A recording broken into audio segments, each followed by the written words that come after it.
मेरा नाम हानिया है, मेरी उम्र 18 साल है। हम दो बहन भाई हैं। मेरा भाई स्कूल में पढ़ता था और मैं कॉलेज में पढ़ती थी।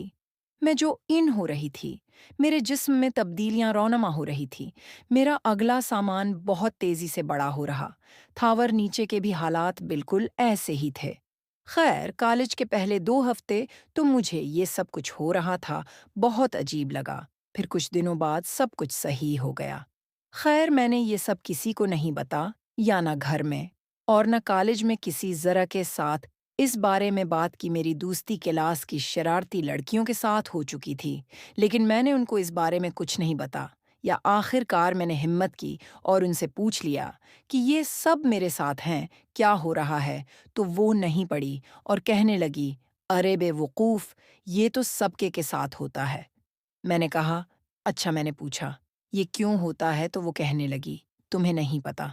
मैंने कहा, मुझे नहीं पता, तुम बता दो।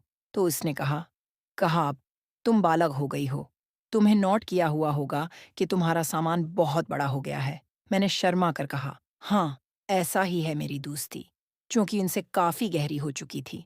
अब हम एक दूसरे से अपनी पर्सनल लाइफ भी शेयर करना शुरू हो गए थे। एक दिन कॉलेज में मेरी दोस्त आलिया ने मुझे कहा कि तुम गंदी फिल्में देखे हो। तो मैंने कहा, नहीं, मुझे इसके बारे में नहीं पता।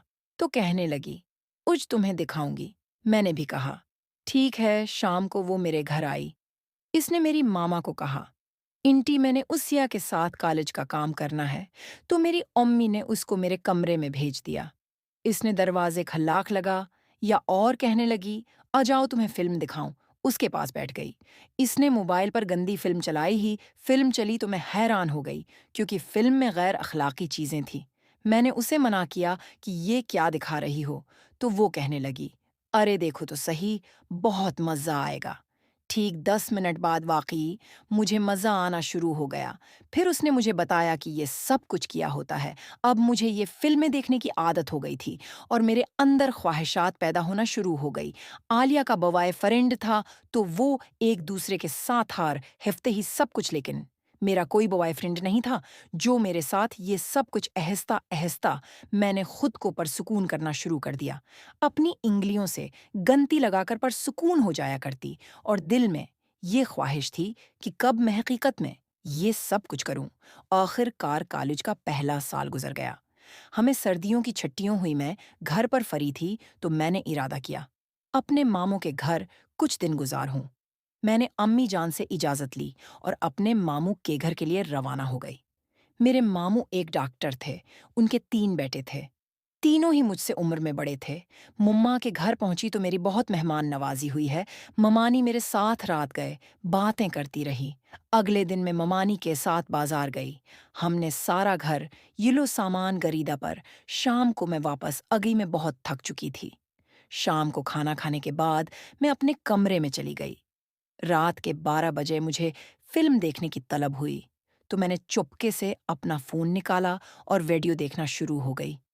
मेरे मामू का बेटा करम, वो भी जाग रहा था। उसने खोड़की से मुझे देख लिया तो उसने कहा, ये तुम क्या कर रही हो? मैं ये सुनकर परेशान हो गई और इकरम को कहा कि प्लीज, यह जो तुमने देखा है किसी को मत बताना। इकरम ने मुझे कहा, ठीक है, मैं नहीं बताऊंगा, लेकिन उसके बदले मुझे भी कुछ चाहिए। मैंने कहा, तुम्हें जो चाहिए हो ले लेना, प्लीज किसी को बताना मत। इकरम अपने कमरे में चला गया और मैनू गई सुबह खौफ में उठी। मुझे शक था कि इकरम घर वालों को बता देगा, लेकिन उसने ऐसा कुछ नहीं किया और मेरा मान रख लिया। अगले दिन मामू और ममानी जान किसी दोस्त की शादी पर जाना था। वो शाम को 8 बजे घर सींच ले गए। कहा कि हमें लौटने में सुबह हो सकती है।